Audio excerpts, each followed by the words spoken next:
Welcome, my dear viewer, to today's video coverage on Dr. Paul Kibicho YouTube channel. And today, I want us to look at a very difficult situation that sometimes we do find ourselves in, to an extent of wondering where our God has gone or where our God has been. And today being a Friday, the 27th day of August 2021, we first of all appreciate that the Lord has been good to us and that the Lord has got good plans for all of us. And today, I want us to read just the word of God, not every time that we talk about. I have a Bible in my office, and before I give what we call a little bit of exposition on this particular Bible, I thought it was good for us to share together with you. I'm going to read from the book of Luke chapter 7, verses 1, we go a little bit down. And it goes like this. Now, when he had ended all his sayings, in the audience of the people, he entered into Capernaum. And a certain centurion's servant, who was dear unto him, was sick and ready to die. First of all, we appreciate that particular verse in the Bible. That's in the book of Luke, chapter 7, verses 1. We go a little bit down. Now, when he had ended all his sayings, in the audience of the people, he entered into Capernaum. And a certain centurion's servant, who was dear unto him, was sick and ready to die. And when he heard of Jesus, he sent unto him the elders of the Jews, beseeching him that he would come and heal his servants. And calling one to another and saying, am I late? Sorry. So, and beseeching him that he would come and heal his servants. And when they came to Jesus, they besought him instantly, saying that he was worthy for whom he should do this. For he loves our nation, and he has built up us a synagogue. Then Jesus went with them, and when he was not far from the house, the centurion sent friends to him, saying unto him, Lord, trouble not yourself, for I am not worthy that you should enter under my roof. Wherefore neither thought I myself worthy to come into unto you, but say in a word, and my servant shall be healed. For I also am a man set under authority, having under me soldiers. And I say unto one, Go, and he goes, and to another, Come, and he comes, and to my servant, Do this, and he does it.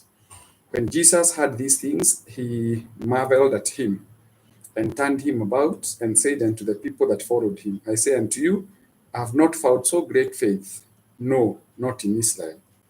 And they who were sent, returning to the house, found the servant who had been sick. And it came to pass the day after that he went into a city called Nain, and many of his disciples went with him, and much people. And now when he came nigh to the gate of the city, behold, there was a dead man carried out, the only son of his mother, and she was a widow, and much people of the city was with her. And when the Lord saw her, he had compassion on her, and said unto her, Weep not. And he came and touched the bier, and he who bare him stood still. And he said, Young man, I say unto you, arise. And he was dead, sat up, and began to speak.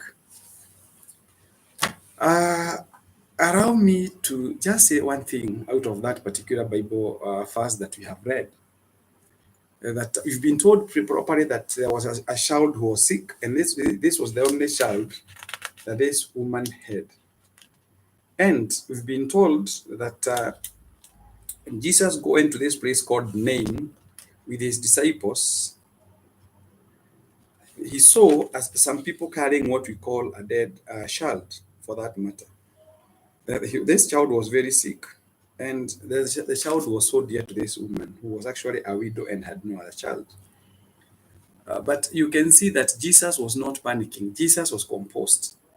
And when Jesus touched this particular child, and the child was actually being taken to be buried, and he was the only son of this mother, who was also a widow, Jesus had mercy upon this particular child, and he told the widow, "Don't weep." He touched that the people who had carried that particular child was dead, and the child was stood and came back to life, and he began to speak. And many are the times when we find ourselves in very difficult situations.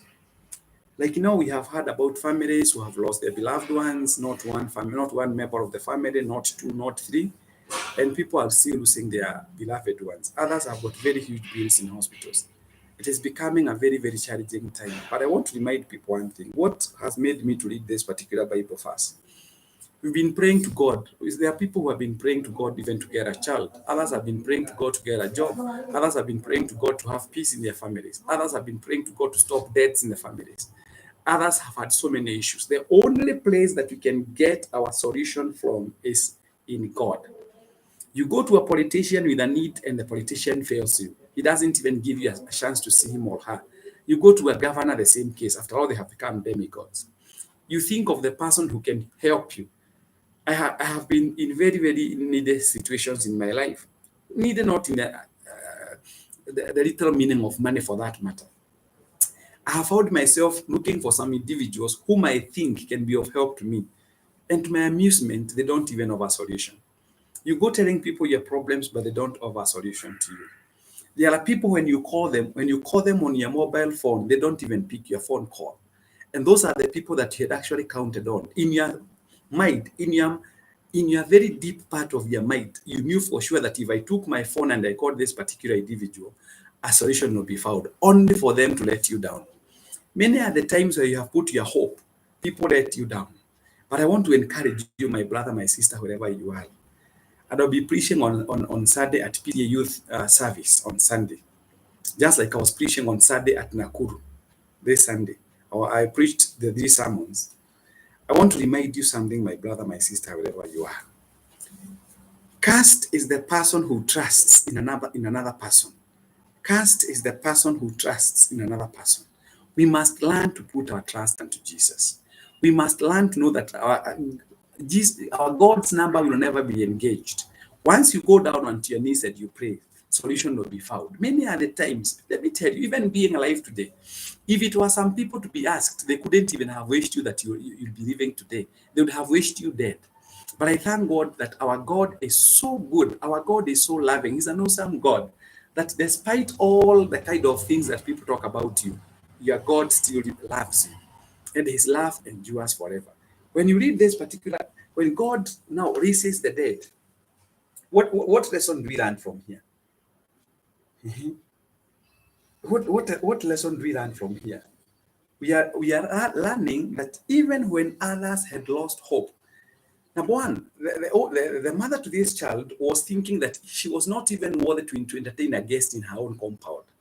But God does not work the same way we work. Our God is not a respecter of personalities.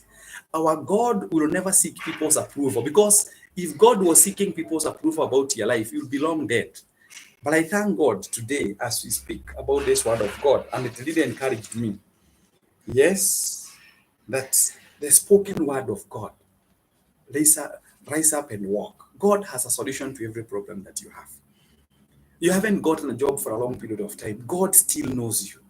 He has better plans for you. Many are they who talk ill of you. Don't you worry. I said here the other day that the barking dogs will never stop an elephant from walking.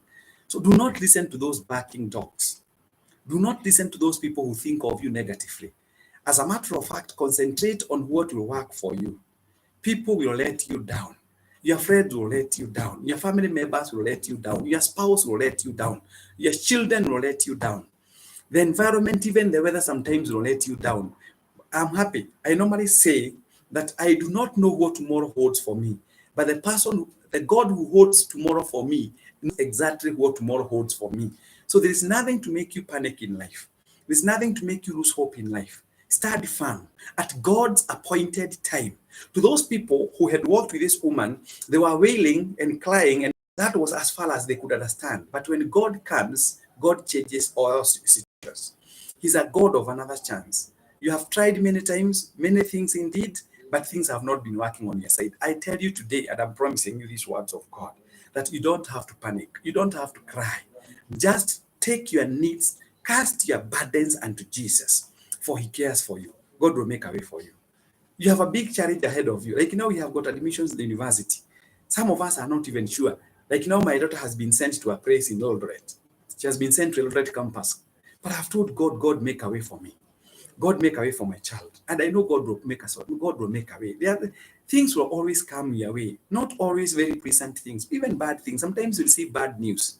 But one thing I want to remind you, my brother, my sister, is that God is not yet done with you. God has a better plan for you. God has prepared a better place for you. God has got blessings for you. So do not panic. And I'm very, very happy because when you read this particular word of God, just to emphasize, and when they came to Jesus, those are the elders of the Jews, besought him instantly, saying that he, the centurion, was worthy for whom he should do this. Portrays the basis in which most people expect an answer, but prayer is never answered on this basis. So God has a way of answering his prayers. So do not get weary. Continually pray to God and do what is right. Just obey and trust. Trust God in everything that you do. Whatever you do, commit your plans unto Jesus, and there will be a solution for you. So it doesn't matter. I am telling you, this morning I received some ladies here who have children at home, and they were telling me their problems. I had another lady who came all the way from Kilauea with her two daughters who are still jobless. They have degrees. The ladies were telling me they have sold everything so that their children can get education. But upon completion, they never got jobs. But I told them one thing: do not cry, do not panic, do not ask God questions. Continually pray and have faith in God. Because what is faith? I want to summarize this sermon because it's a brief sermon for Friday. I want to summarize this talk by telling you these few words because I like sharing the word of God personally. This far, my Lord has been faithful, and I know that He is also faithful to you. And if you trust God, and I've been telling people this, they have told you, friends will bring you down very many times. Friends will bring you down. Your family members will bring that. By the way, not every person, including your family members, will look after your achievements. Some of them, they are not even happy that you have succeeded. Some of them, they assume, because you have done well, that that's why you appear to be proud. Even when you're not proud, they assume that you are proud. Why? Because people must talk. At any given time, people must talk. But I want to remind you, my brother, my sister, wherever you are, just have faith in God. Just trust God. Have faith in God and know that God has a plan for you. So, as I conclude my word to you, beloved, I wish above all things that you may prosper.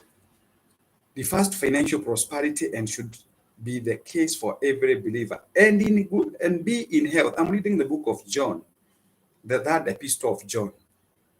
The third epistle of John. Beloved, I wish above all things that you may prosper. As your soul prospers, I want you to go to heights never experienced before. But I have no greater joy than to hear that my children walk in truth, including making your children know God and following God in the right way. Because God is not a liar. God is not a human being to lie. So if we trust God, if we do things in accordance with His expectations of us, I believe we shall have better lives. So I'm here to encourage you, my brother, my sister, as I read my final word, because I want to encourage you. I want us to go to the book of Hebrews chapter 11, briefly. Hebrews chapter 11. I know you know this verse.